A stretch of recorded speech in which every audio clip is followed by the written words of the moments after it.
गुरुजी actually ना मेरी family में थोड़ा सा काफ़ी सालों से ना ऐसा हो रहा है कि पहले मेरे भैया ख़त्म हो गए, उसके बाद अभी प्रेजेंट टाइम पे मेरी मम्मी ख़त्म हो गई। मतलब एक चीज़ नहीं समझ में आता है, अगर भगवान है तो मतलब इस तरीके से क्यों कि मतलब मेरे ही फैमिली में मेरे 2 ब्रदर थे, मेरी 2 मम्मी थी, मतलब मेरी मम्मी थी, मेरे 2 ब्रदर थे, एक ही मम्मी थी। तो पहले मेरे भैया ख़त्म हुए आज से 15 साल पहले, ठीक है। और फिर अभी 2 साल पहले मेरे छोटे वाले भाई ख़त्म हुए, उसके बाद फिर मतलब ऐसा फील ही नहीं आता है कि मतलब भगवान है इस टाइम पे। मतलब आप चाहते हैं कि कोई की मृत्यु ना हो? बात वो नहीं है, बात ये होती है कि मतलब एक टाइम होता है किसी के जाने का। ठीक है आपकी बात। अभी प्लेन हादसा हुआ, सब बच्चे से लेके बूढ़े तक जल गए, तो ये तो हादसा है, ये मृत्यु लोक है। आप जिस धरती पे खड़ी हो, इस धरती का नाम क्या है? मृत्यु लोक। हर व्यक्ति अपनी उम्र लेके पैदा होता है, जितना उसको ईश्वर ने टाइम दिया है रहता है, और फिर उसको बुला लेता है अपने पास। गुरुजी वो बात तो सही है, बट पता है मैं अपनी मम्मी के बिना रह नहीं पा रही हूँ। कितने साल हो गए मम्मी को गए? अभी 1 साल नहीं हुआ, अक्टूबर में 1 साल हो जाएगा। क्या हो गया था आपकी माँ को? साइलेंट अटैक था। अटैक। और पिताजी हैं आपके? जी। और भाई बहन कितने हैं आप लोग? हम पहले तो 2 भाई थे, 3 बहनें हैं। अभी प्रेजेंट टाइम पे 3 बहनें हैं बस, और पापा। 2 भाई कहाँ गए? एक्सपायर हो गए दोनों भाई। उनको क्या हो गया? बड़े वाले भैया को करंट लगी थी, छोटे वाले भैया की किडनी फेल थी। सही है, दुख का पहाड़ है ये। माँ भी चली गई, भाई भी चला गया। पिता क्या करते हैं?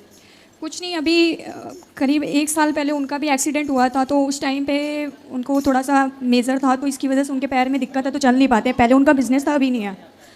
मैं अभी जॉब कर रही हूँ, मेरा ग्रेजुएशन चल रहा है। मैं मतलब ये पूछना चाह रही थी, मतलब मैं आपको काफ़ी टाइम से देखती हूँ, बट आप जो चीज़ें बोलते हो मुझे ना उस चीज़ पे है यकीन है, बट ऐसा ना जब से मेरी मम्मी गई है ना, मतलब ऐसा लगता है कि दुनिया में कोई चीज़ है ही नहीं। ठीक है, आप ये मान लो कुछ नहीं है, तो ये मान के भी क्या पाओगी?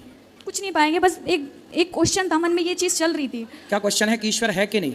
नहीं, ये तो है कि नहीं वाला क्वेश्चन है ही नहीं। मेरा तो ये क्लियर है कि नहीं है, क्योंकि आप इस चीज़ को मान लीजिए, एक ही फैमिली, इतनी बड़ी दुनिया में एक ही फैमिली के ऊपर इतनी सारी चीज़ें। क्यों? अभी जो प्लेन हादसा हुआ उस समय तो उसके माता पिता 2 बच्चे थे, चारों एक्सपायर हो गए। तो मुझे मतलब ये बताइएगा कि मतलब सच में ये कर्मों का ही फल होता है पिछले जन्म के? भाई बिना कर्म किए तो आपको नंबर नहीं मिलते, 10वीं से 11वीं में नहीं जाती। आप कर्म ना आप लिखो मत कॉपी में, तो आपको मिल जाएगा नंबर। ये चीज़ तो मुझे पता है कि जब तक कर्म नहीं करेंगे तब तक फल नहीं मिलेगा। ये जो पिछले जन्म का इस जन्म में मिल रहा है, इसका क्या कनेक्शन है? अच्छा ये बताओ, एक समय पर 2 बच्चे पैदा होते हैं। एक अंबानी के घर पैदा हुआ, बड़े आदमी के घर, और एक फुटपाथ पर पैदा हुआ। एक ही दिन, एक ही तारीख, एक ही दिन 2 बच्चे पैदा हुए, एक अमीर के घर, एक गरीब के घर।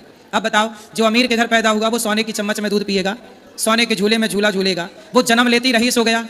और इस गरीब ने फुटपाथ पर पैदा हुआ, साड़ी का झूला बांधती है माँ। अब बताओ बेटा, दोनों एक साथ पैदा हुए थे, पर एक गरीब हो गया जन्म लेते ही, गरीब के घर पैदा होके, एक अमीर हो गया अमीर के घर। अब ये बताओ कि उन बच्चों ने तो अभी कोई कर्म भी नहीं किया, पैदा ही हुए हैं, और पैदा होती कोई अमीर हो गया कोई गरीब। क्यों हो गया? सब अमीर होते फिर या सब गरीब होते? क्यों बेटा, उत्तर दो। एक तरीके से कर्म ही होगा। कर्म, पिछले जन्म का जो कर्म था उसके कर्म ने उसे अमीर बना दिया, उसका जो कर्म था उसके कर्म ने उसे गरीब बना दिया। तो ये कर्मों का ही पूरा खेल है बेटा, वरना सबना बड़े घर पैदा हो, फिर कोई गरीब ही ना रहे, फिर कोई भूखा क्यों मरे, फिर किसी को फोड़। ठीक है, इसलिए सत्य को स्वीकार करो। समझ में आई बात? जी समझ। क्या समझ में आया? ये समझ गई कि मतलब जरूर उस जन्म में मैंने कुछ ऐसा किया था जो इस जन्म में मेरी मम्मी मेरे से छिन गई। हो सकता है कि ऐसा रहा होगा कि उस जन्म में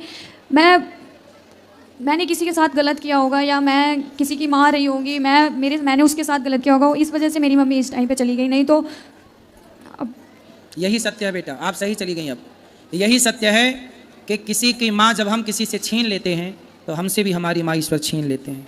जब आप किसी से किसी का बेटा छीन लेते हैं तो ईश्वर आपसे आपका बेटा छीन लेते हैं। ये तो प्रकृति है साहब, गोल है, लौट के आएगा।